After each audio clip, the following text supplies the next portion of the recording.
Selamat pagi, Oma Opa, Bapak Ibu, saudara-saudari yang terkasih dalam Kristus. Kembali lagi bersama saya, Zilji dan Opa Basuki. dalam acara Oke Hari Ini, Orang Kudus Hari Ini.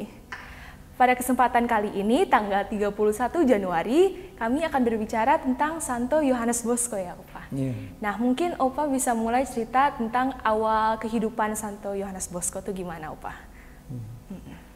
Santo Yohanes Bosco lahir di BC, Castel di sebuah dusun di Castel Novo de Asti, yang sekarang namanya Castel Novo Bosco. Bosco. Dia lahir dari seorang bapak yang bernama Franciscus, seorang petani yang miskin, yang mempunyai 3 anak. Yang pertama bernama Antonio, tapi ibunya meninggal, yang sudah meninggal dari istri pertama. Kemudian melalui istri kedua mendapatkan anak lagi, yaitu Yusuf dan Yohanes. Pada usia 2 tahun, ayahnya meninggal, ibunya Margarita.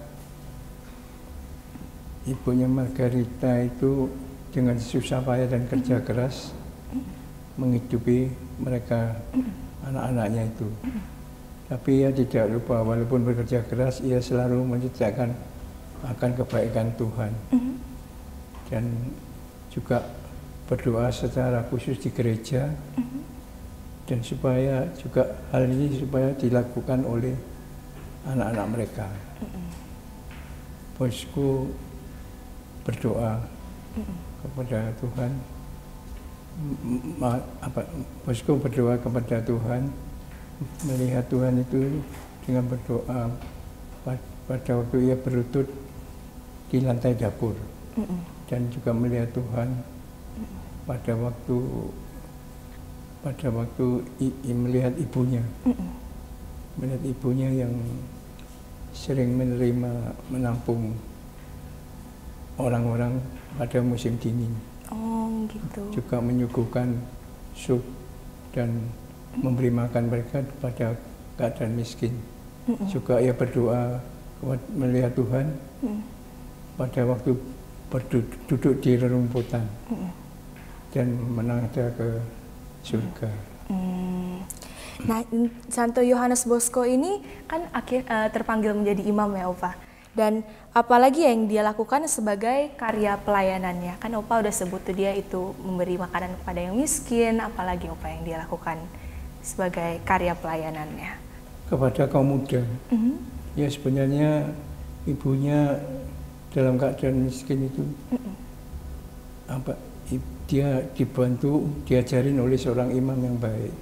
Tetapi imam itu memberikan contoh kepada ibunya itu supaya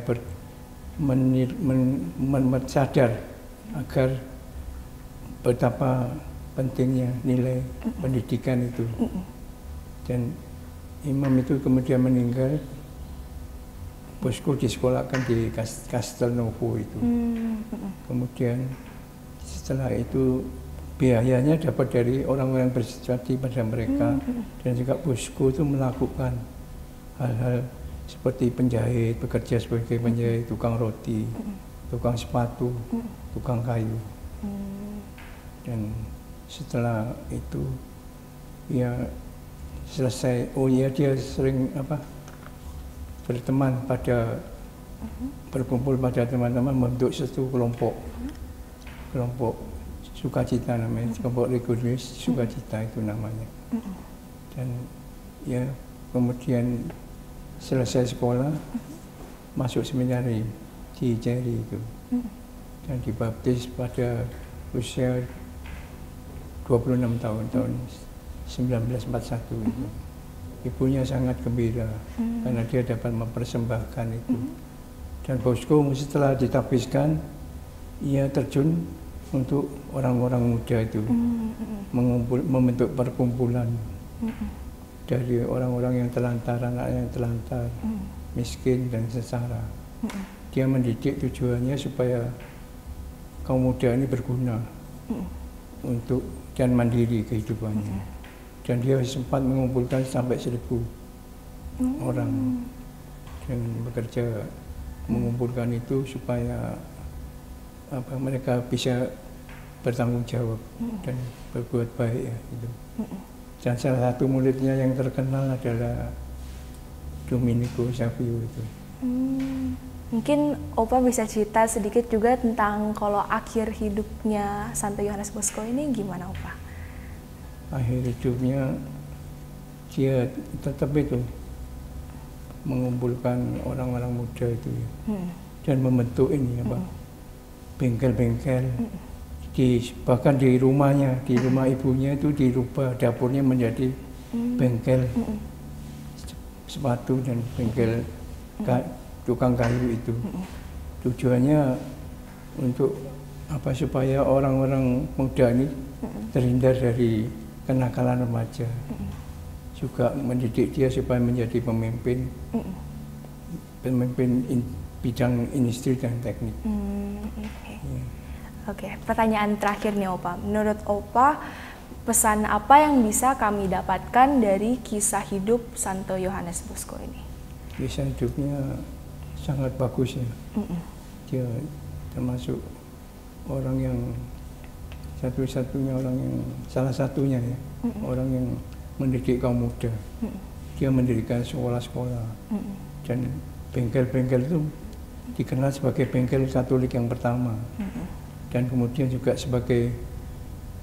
dikenal sebagai penerbit karena bentuk sekolah-sekolah itu sebagai penerbit Katolik karena dia banyak menulis buku-buku dan pamflet-pamflet. Juga dia meredakan situasi yang tegang antara Tantara Suci dan penguasa Romawi pada waktu itu. Dia juga terkenal sebagai bapak pengakuan yang terpercaya bagi anak-anak muda itu.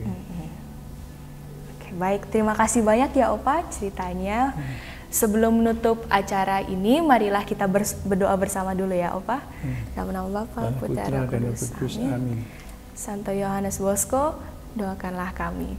Kemuliaan kepada Bapa dan Putra dan Roh Kudus, seperti pada permulaan, sekarang, selalu, dan sepanjang segala abad. Amin. Amin. Nama Bapa, Putra, dan Roh Kudus. Amin.